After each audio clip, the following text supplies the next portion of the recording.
Go to TAPgiles.com to learn dreams, engage my services, and support the channel. I'll teach how to do this point on grid thing. So the idea of this is you give it a point, a position in the world, and then it kind of snaps it to the nearest grid point of whatever like resolution you need for your game. So in this case, I've got this character, and like if this was a farming game, maybe you want to emit a plant, be able to plant something on that square in front of you. So you could just run around and then press a button and then it would plant a thing in the right place. And here I'm using like where I'm pointing with the imp to get the nearest grid point. So I'll just do it with a puppet for now. Like that. So first we need a position. So we're going to add a tag. Tags are just a point in the world. So like now it's that point in the world. And if you went and if I go to test mode, then you can see that tag will move around because the point, the position in the world of the tag and the orientation and everything is based on where that tag gadget is, and it's currently in the puppet. So as the puppet moves, the gadget moves and the position moves. And then I'm going to have a separate object over here, so I'll just make a cube. And I'll put a chip on the cube. And I'll add a node gadget, which is just a little input. So I can wire things into the outside of this. And if it was closed, it has this there as well.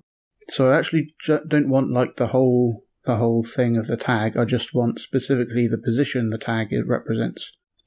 So in the tag is two outputs, the tag output, which is when it's detected, it will send a signal from that, and scene space transform.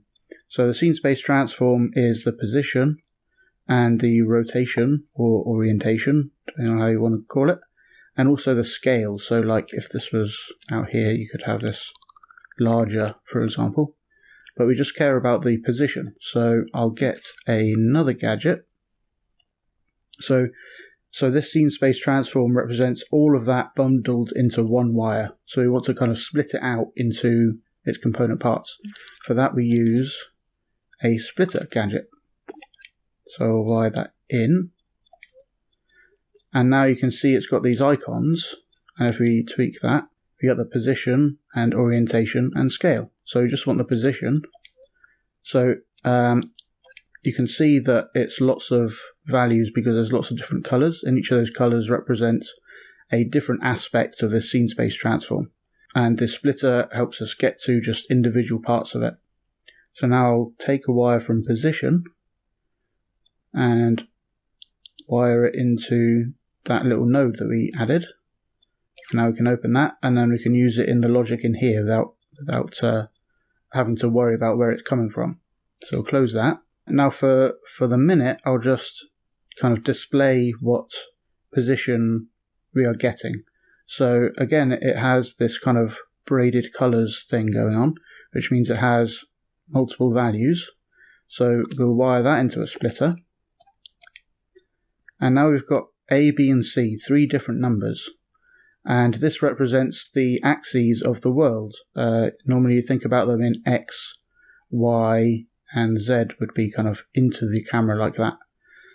So let's just display those, and it's in the same order, A, B, and C. This kind of wire can be used for all sorts of things, so that's why it's just A, B, and C. So we'll get a number displayer, which just takes in a number into this input over here, number/range. So we want to display the first one, and now if we play time, it's showing that. So if we go into play mode and then run around, that value is changing as we move around the scene. So that's the X value. So as we go like left and right, it's changing that value.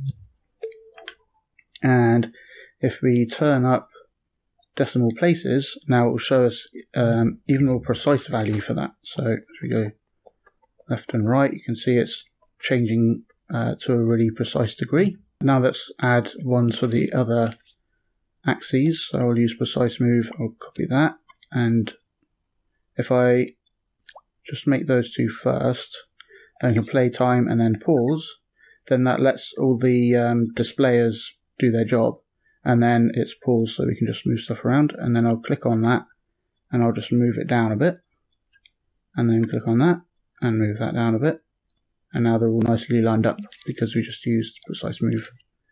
And then wire Y into that one and Z into that one. I think I'll just highlight all of these and tweak one of them, and I'll just change it so that they're all aligned right on that, so the decimals always line up at least. Cool, so now let's try running around. So the top one is X, so it changes as we move left and right. The bottom one is Z, so as we push forward and back into the scene, that's changing more, and then when we jump, the Y is changing, the one in the middle.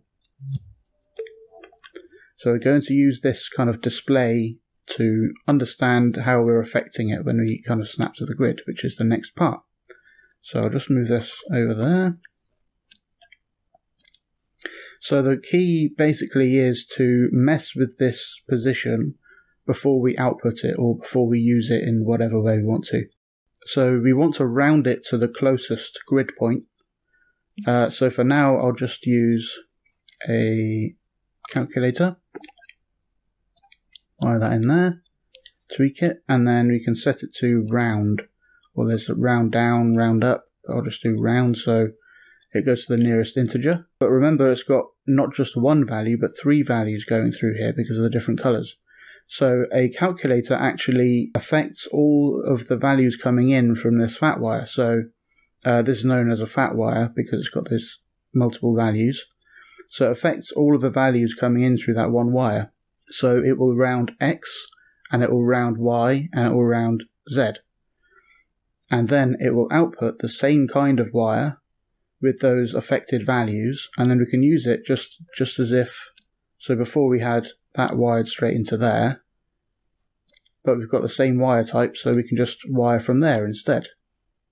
And now we've just affected the values before it gets to our display. So let's see what that looks like. So now you can see it's rounding to the closest integer.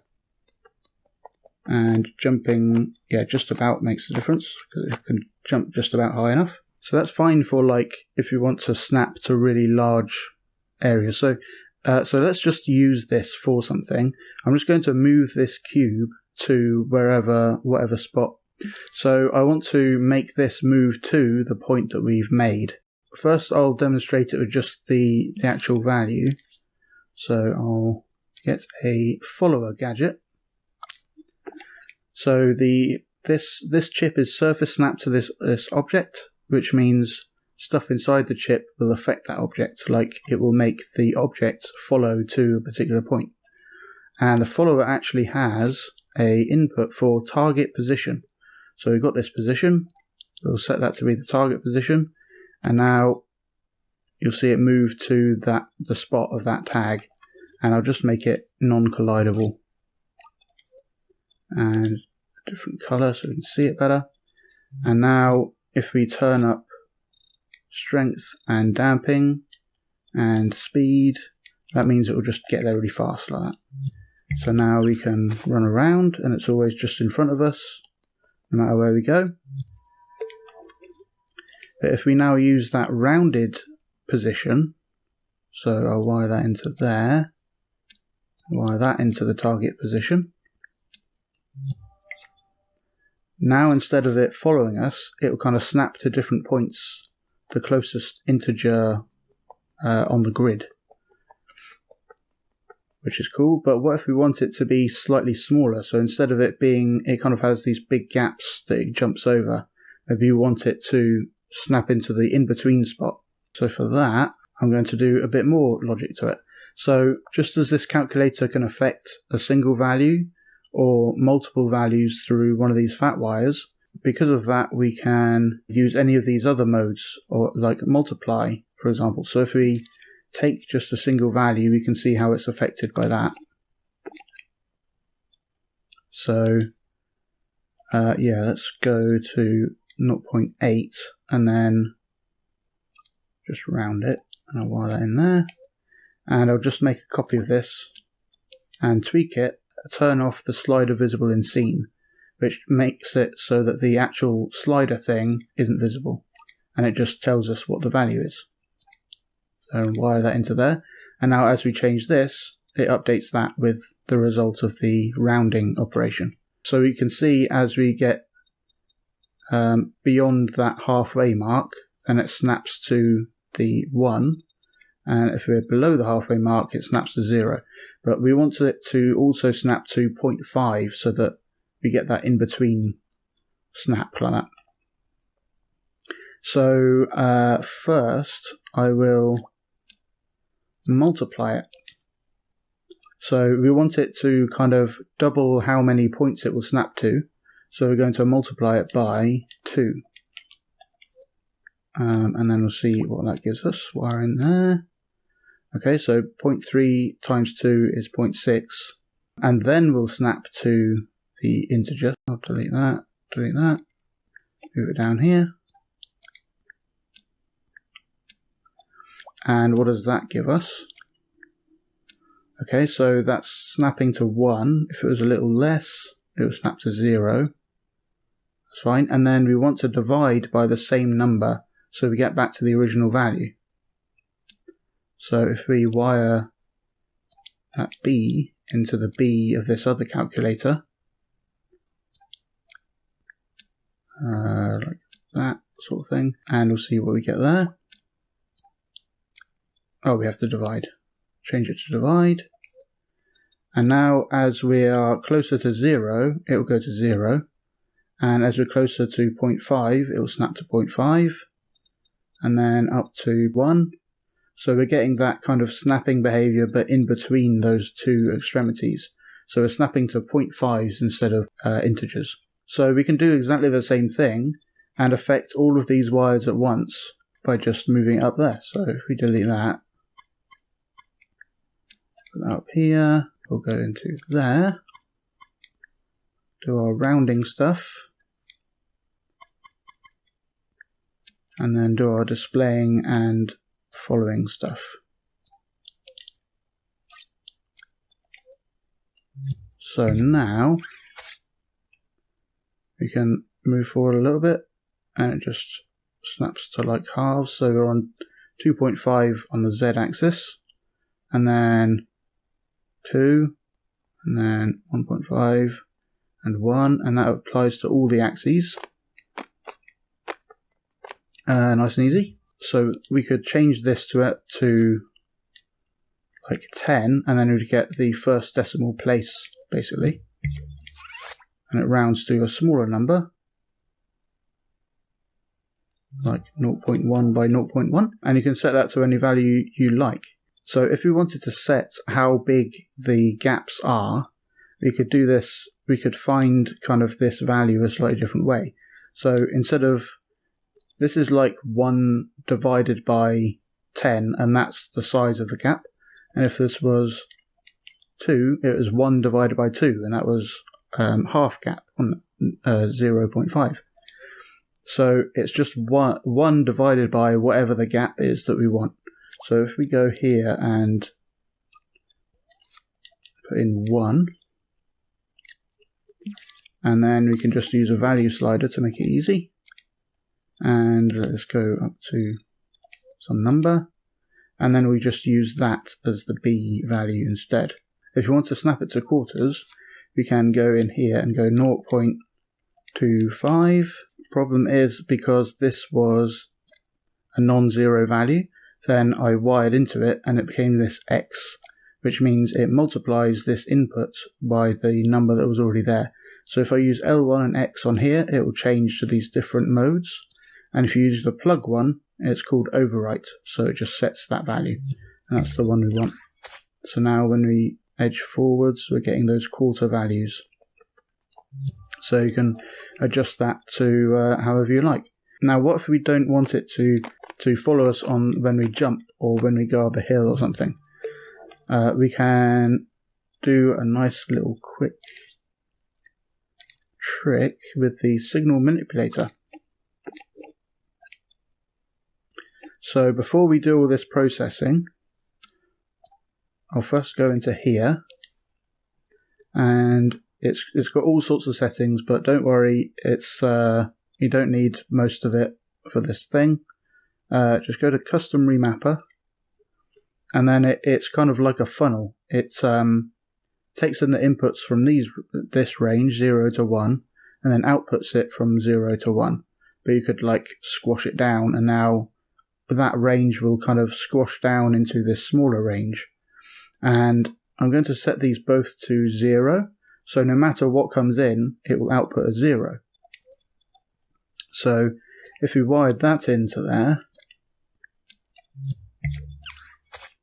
it doesn't matter where we go, it's always outputting 0 for all of those values. But we only want it to output 0 for the Y value, so that when we jump, it stays on the ground. In which case, it's got this bypass feature right down the bottom, and you can say we want the first value, which was our X value, and the third value, which is our Z value, to bypass and not be affected by this. So only the Y value is affected and becomes 0 and then output. So now the X and Y value are fine, and when we jump, the Y is still locked onto 0. And that's just a cool little shortcut. Thank you, Yovork, for that tip.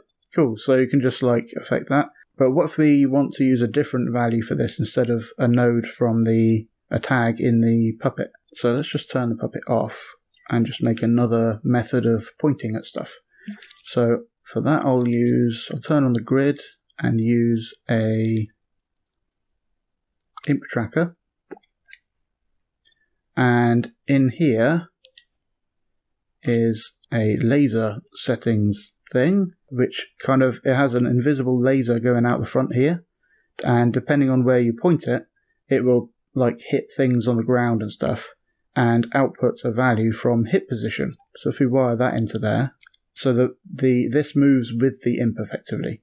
So if we go here, so it's like hitting the ground and stuff, and but it's also hitting that actual sculpt. So if we tweak that, say imp interaction ignore, then it won't be hitting that sculpt and should behave a little bit better. I'm going to set that to half, and there you go. Now it's like following the imp but kind of locking onto the different grid points.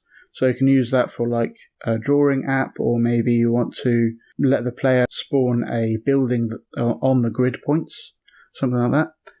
All depends on what you make.